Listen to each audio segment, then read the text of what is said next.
Uh-oh. He's losing it. He's losing it. Grimmer. Grimmer. Grimmer. Uh-oh. Greetings, ladies and gentlemen, boys and girls. We have returned for some more monster. Yes, that's right. Once again, I am sick. Shit. You might be able to tell, but my voice is like half gone, pretty much. Been coughing and sniffling as well, and it is what it is. But even though I may be dying, this will never stop me. A VTuber will VTube always. In any case, recap time. Previously, on episode 45, not gonna lie, I don't remember. Oh yeah, Detective Suk on my balls and Grimmer went to check out the tape, I believe. The tape I mean, there wasn't really anything of too much interest at the moment on the tape. Basically, Johan as a child, I'm guessing, just reciting the fairy tale again. The chomp chomp munch munch fairy tale. Grimmer did seem to have some sort of reaction to it. I don't know what that meant exactly or what that was, but you know, there was something there. And then afterwards they went their separate ways, but then Grimmer was like, something feels weird. I should probably go check on Mr. Suck on my balls. Meanwhile, Detective Suk and these nuts went back to his apartment and found two of the new police guys there, and they were suspecting him of being the guy who poisoned the police officers. And then he went to the other room to quote-unquote change clothes and think. And then instead of hearing anything, he smelled gunpowder, went to the other room and found the two police guys dead. And then we saw, or rather Grimmer saw Nina, quote-unquote Nina, or Anna, I guess you could say, walking down the stairs in the same apartment building, leaving. Now, we don't know if Detective Suk on my dick saw Anna, because he seemed to be very, very distraught. But then again, he was standing in the middle of two dead bodies, so that could have been it as well. But in any case, let's go and see what Detective Suk on these nuts' reaction to that is. This news story about the police just keeps getting worse and worse. Any new info coming in? Yeah, that was the police calling to say they're holding a press conference about the case at 3 p.m. Then let's get rolling to the Prague police Already? station. In all my years, I've never seen a case as crazy as this. I found that article I was looking for. Thanks for all your help. Hey, you're welcome. Glad it worked out. I don't trust any fat police guys anymore. I know. In this article I found, there's this Mr. X. Mr. X, huh? As a matter of fact, I'm the guy who wrote it. You wrote this article? Well, what would it take for you to introduce me to that Czech secret police agent you interviewed? The man you referred to as Mr. X. I gotta tell you, those guys are crazy.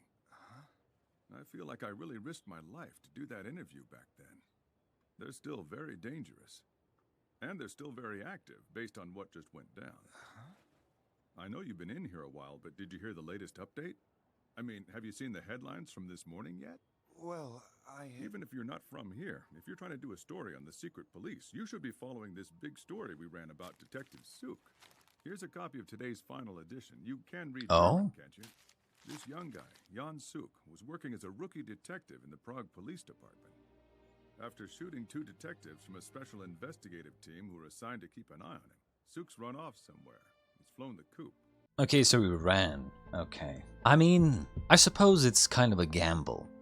Because from what we have seen of the police, they, at least in this show, they seem to try to convict you with no, like, legit evidence, right? So I suppose even if Suk on these nuts, you know, called the police and was like, hey, these guys were in my apartment, they were investigating me, and then I went to the other room, and then I came out of the room and they were dead. You can investigate my place. I don't have a gun. I don't have any gunpowder on me, or residue or whatever. You know, like, I didn't do it. Right? I think even with that said, you know, all the circumstantial evidence and, you know, them suspecting Mr. Suk on these nuts and them being dead in his apartment is like, but then, you know, But that's the thing, right? If you killed 2 guys in your apartment, why would you call the police on yourself? You know? Like, huh? Especially if, like, it doesn't make sense, right? At first glance, you might think, well, he killed them because they were suspecting him. And then what? He called the police on himself? Like, what? Huh? Right? It doesn't make any sense. And the lack of the murder weapon. I mean, maybe the murder weapon was still there. Maybe Johan wiped any prints and whatever, and then just threw the murder weapon on the ground or whatever. But still, you know, the gun wouldn't be fucking Detective Suk's. That gun wouldn't be his. So it's like, why would Detective Suk on these nuts call the police on himself and then say that he didn't do it? It's not like he turned himself in. He called the police saying that this happened, and then, like, he's saying that he's innocent, like he didn't do it. Why would he be lying? Only a stupid idiot would think that, oh, he's lying because he wants a lesser sentence or something. Even though that literally usually goes the opposite way, where it's like if you confess, you get a lesser sentence. But my point is that it would have been kind of a gamble, because they might just very well look at the circumstantial evidence of the bodies being in his apartment and you know, him being investigated and so on and so forth, and then just being put in prison because of those 2 things. On the other hand, if he runs away, then he's 100% going to be the main suspect. Why would you run away if you did nothing wrong, right? I actually think it would have been smarter for him to just call the police and get taken in. But someone poisons the chief and his 2 cronies, and all 3 of them die. Suk's hailed as a hero for helping to clean up the department, but then he goes and kills 2 cops who were assigned to watch over him. Suk was a promising and skilled detective. He was a young man on his way up. 3 superiors poisoned to death by whiskey bonbons with a muscle relaxant in them. It's Johan.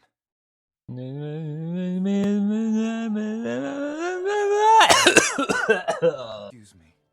Could you please tell Excuse me me? if Suk's mother is here? Oh my god. Oh my god. I just noticed. I didn't even think about it because it's never, like, it's been so long since we've been with Tenma again, right? Actually, you know what? I suppose they are kind of they're not in Germany anymore, so okay. I was gonna say, he was literally in the fucking newspaper station, right? Or like wherever they make their stories in their newspapers. The news station. And you're telling me the guy in charge doesn't recognize one of the biggest, like, suspects who's been in the news multiple times? But I suppose, like, granted, I don't look at the news. I don't read newspapers. I don't look at the news online. I don't care. I really don't. But if I did, would I know? Like, would I be seeing, like, I don't know, like a different country's news somehow? Like, would I? They don't really use the internet that much here. I mean, they kind of do, but they kind of don't. It's too early in this timeline. But even if I was, you know, looking at my own country's news every day, and maybe America's, because, you know, everyone looks at American news and American politics, but would I know, like, what happens in Germany? No. Of course not, right? So, yeah, I just kind of forgot that they weren't in Germany anymore, so... At last you finally come. Oh, God. Ma'am, I'm not Jan. I'm so glad you made it here, my son. Won't you come closer and let me see your face, darling? You should relax. now. My name is Suk and these nuts. Oh, Jan. Ma'am, have you received any phone calls or letters from your son Jan lately? That Katerina, the girl next to me, is so cruel. She took my toy and won't give it back to me. You know, it's that person. Okay, she's completely gone. You're not gonna get... Wait. I want to be sure you know something.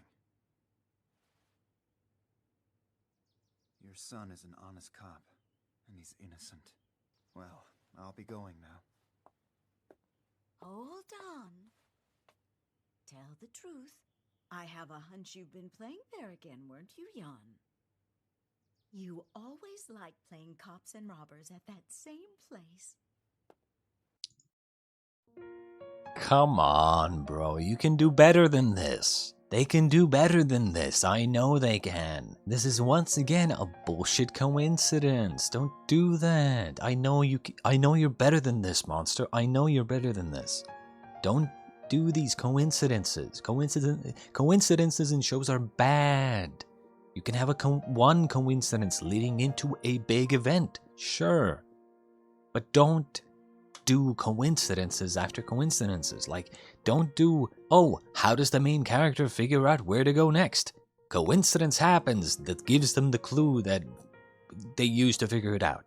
Or coincidence just kind of tells them where to go, right? Like, don't do that. That is very, very bad. Very bad. Very no-no. Big no-no. Just don't.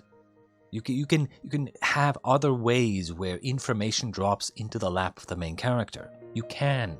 It's not that difficult. Like, don't do these coincidences where the completely loony old woman just randomly happens to, in her ramblings, just randomly is like, I know you go to your hidden little base that you used to go when you were a child, when you feel bad, haha. Oh, it's over there, by the way, you know? And then main character is like, oh, wait, Johan Suk on these balls is on the run. Where would he go? Oh, wait, maybe this little hidden base that this old woman just told me about. And then he goes there, and then he finds them. It's like, it's so stupid, you know? Did God intervene or something? Told this woman in her ramblings that, oh, say this right now, so the main character would know where to go. What place are you talking about? It's just a bad idea. Your own little hideout, son. It's just a bad idea. Oh, it's always a bad idea. The abandoned building on Bruno Street. See? It's always a bad idea. Unless, right, this woman is pretending to be, like, you know, fucked in the head. But that doesn't really make any sense, because how the fuck would she know who this guy is? It's not like Tenma and Johan Suk on these balls, like, ever really met. I mean, they passed each other by, kind of.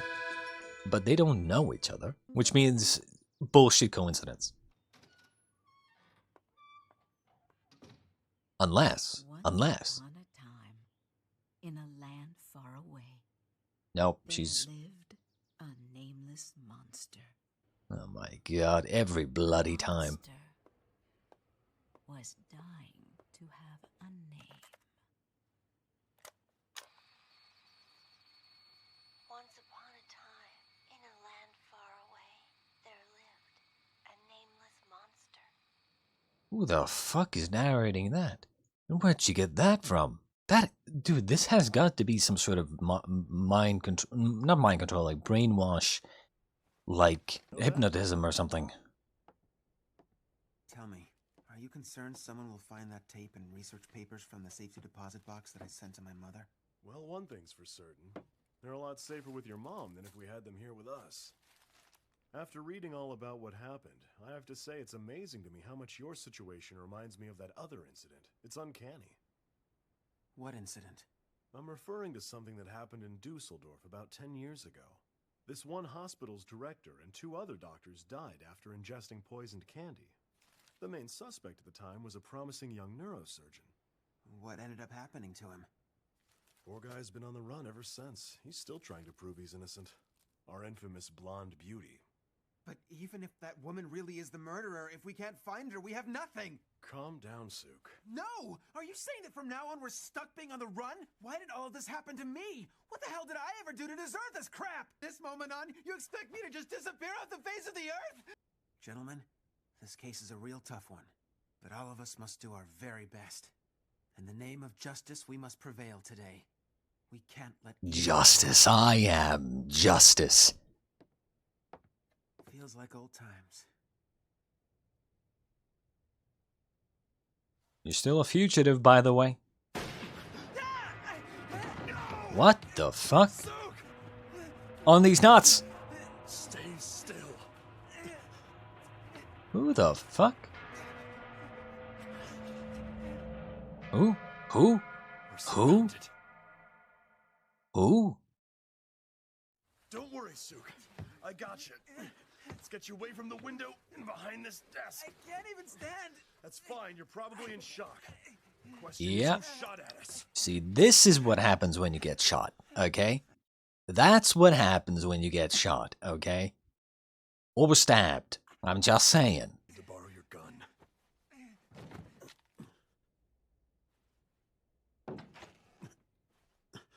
Tenma? The tape.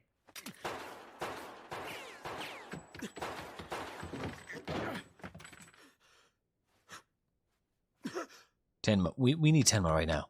Back up.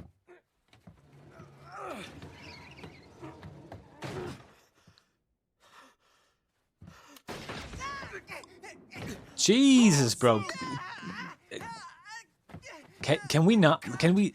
Hold on, I'm coming to get you. I mean, he's dead, right? Sniper's missing his heart and head on purpose. Give us the tape. Damn it, we don't have it with us. God, they've got a shot at both of us through that window. Help me, Grimmer! Okay, I'm gonna work my way over to you, Suk. I'm coming for you right now. It hurts! Dude, he's gonna bleed out. No fucking shit, bro. You got shot 3 times. You have 3 bullet wounds. Just be quiet. Honestly? Breathe. Honestly? Yeah? I mean, can someone even survive with 3 bullet wounds? 1 I understand, maybe 2. But 3? Huh? Blood loss, maybe? 3's a lot. That's a lot of lost blood. Very quickly. Maybe if you get, like, medical attention, like, almost immediately after, I suppose you're, like, then you're good, maybe? I don't know. I don't know anything about...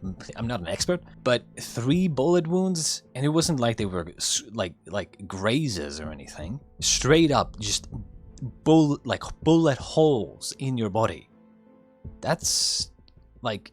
I'm surprised he hasn't passed out. If you can get out of here, I want you to go. Don't worry about me. I won't leave you here to die.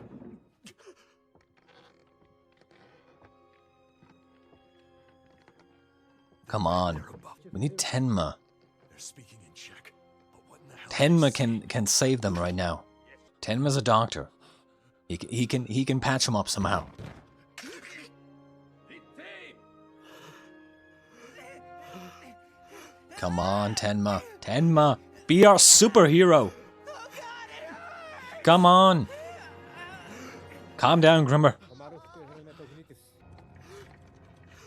Grimmer, please. I don't want to die here. Uh-oh. What's gonna happen here if they're surrounded? I mean, what can even Tenma do?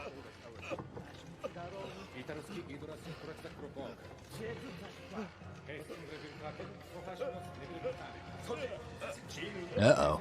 He's losing it. He's losing it. Grimmer. Grimmer.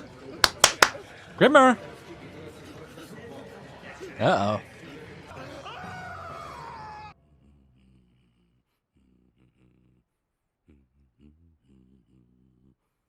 That...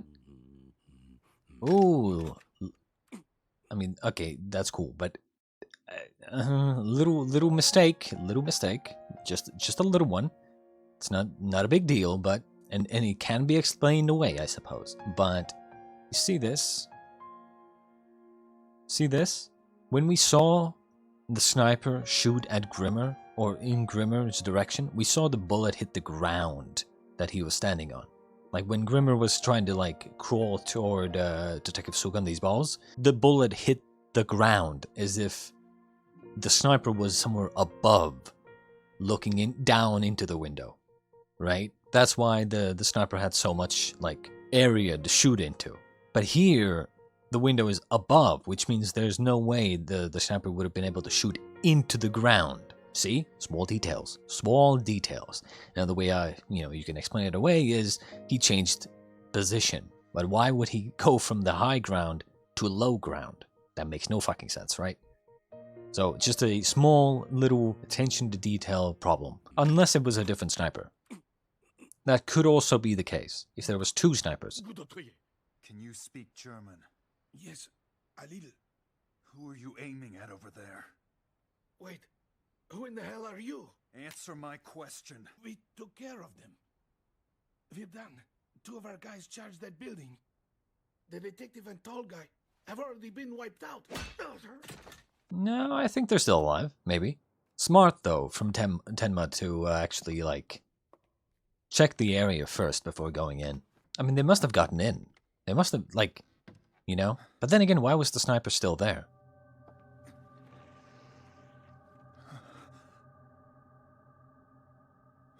They're all dead.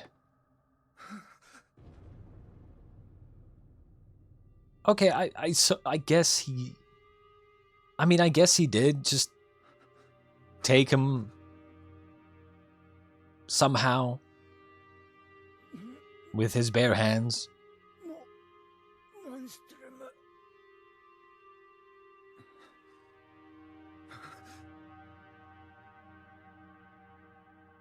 I know you. The man from the train. He's done it once again. What happened? I don't know. I don't buy it. Until I see it, I don't buy it. Like, how? Again, how? Somehow it just doesn't make sense, right? You can say, oh, he just... The magnificent Steiner came out and just killed them all. How?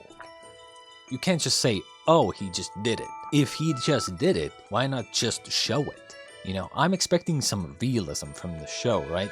So it's like, even if they want me to believe that, yes, he, like, did it with his bare hands, but, like, how? That's the question here. How? They have guns. Yeah, he also had guns, but, like, I think some of them had bullet holes, so maybe, but, like, I don't know. I just want to see how the scene goes. I want to know how he did it. Not that he just has a bunch of blood on his hands and then all of a sudden everything's done. We don't see anything. Because they're not showing me, that makes me think that there's more to it.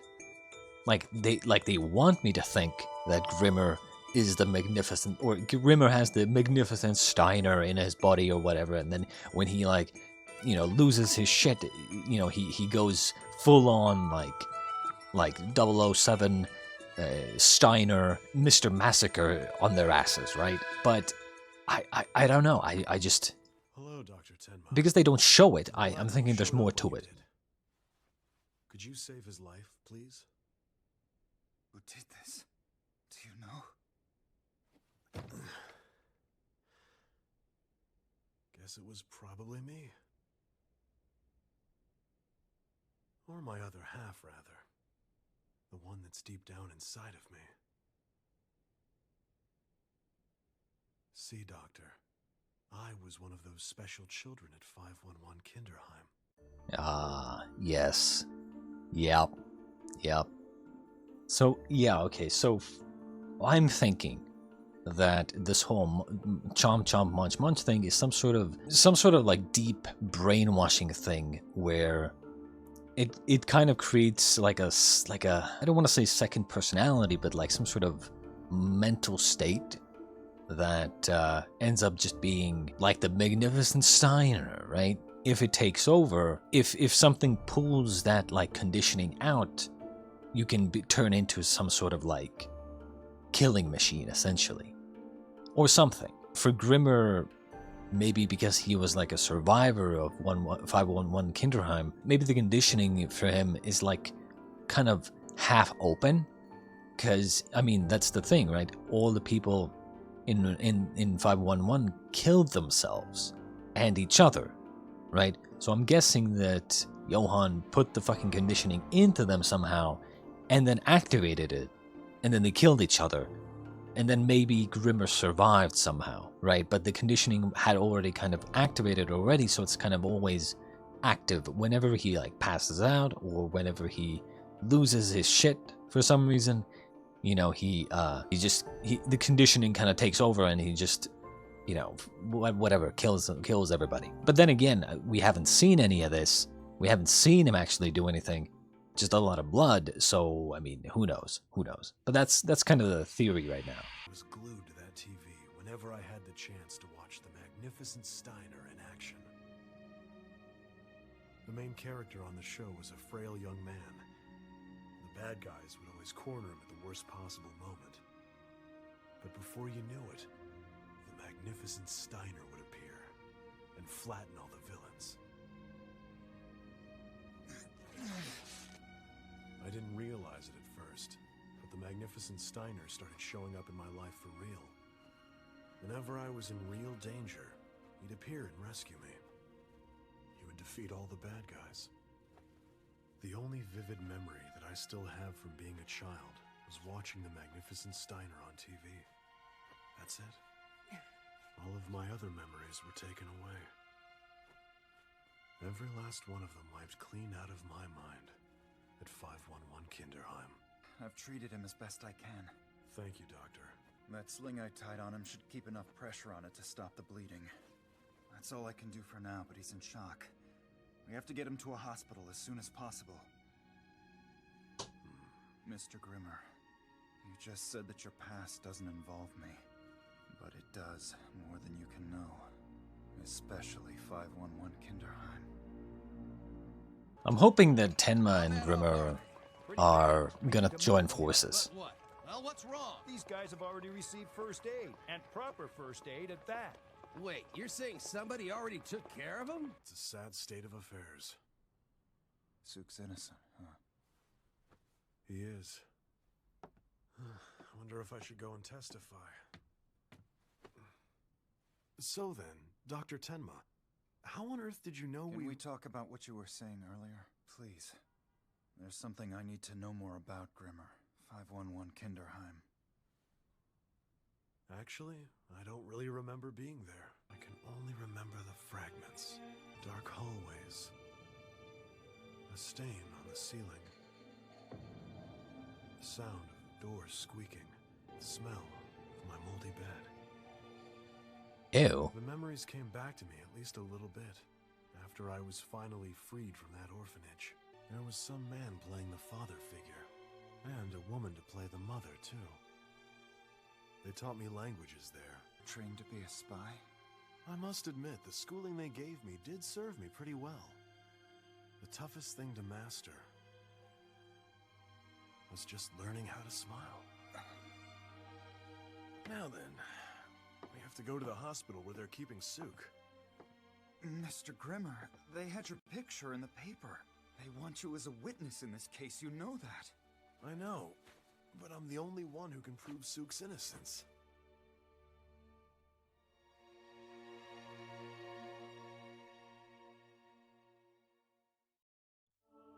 Ah, he says he can prove Detective Suk on these balls is innocence, but can he though?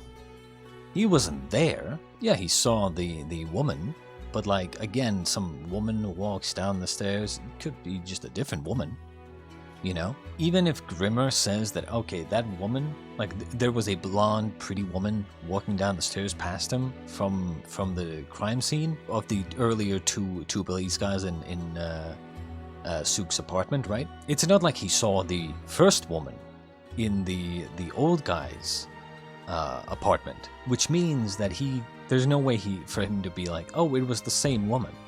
It could have been a different woman, right? So I don't think he can prove his innocence. As for this episode's, massive shootout, he would just be viewed as one of the victims, because with a little bit of investigation, they would find that there were sniper bullet holes, higher caliber, most likely higher caliber bullets. Then again, I don't know what I'm not an expert with guns, so it's like, I don't know what caliber they were using and what weapons and whatnot, but I would imagine some of them were dead, a lot of them were injured, and Suk had 3 bullet holes in him. I don't think, because like once you get shot 3 times like that, you're out of commission. So what, he got shot by someone afterwards? After he like beat all these people up or killed them? Huh? What do you mean? Who shot him then? Or he got shot by those guys and then someone else beat him up, gave medical attention to Suk. That makes more sense, because that like actually falls in line with the evidence, which is Suk got medical attention already by someone. before they even got there, right? So that kind of makes sense. My point is that with a little bit of investigation into the scene, they would probably determine that Suk was not the aggressor. They don't know how he was involved, but it's clear that the other people shot Suk, or most likely clear enough that he wasn't the one shooting. In any case, I hope you enjoyed episode 46 of Monster. I'm actually really hoping that Tenma stops Grimmer from going, because like they kind of seem to do this a lot, and I don't mind, but at the same time I sometimes just want Tenma to like team up with someone for even for a little while, right? Usually what they do is they just kind of team up for maybe one episode or half an episode, and then they just kind of go their separate ways, even though I feel like it would be smarter to just stick together for a little while at least, or work together. Maybe they're holding that back until the later episodes, but as I said at one point, like some episodes ago, we're kind of like past the halfway point now, and so I'm thinking we need to start getting on the counterattack against Johan, right? But it is what it is. In any case, I hope you enjoyed, and I'll see you next time.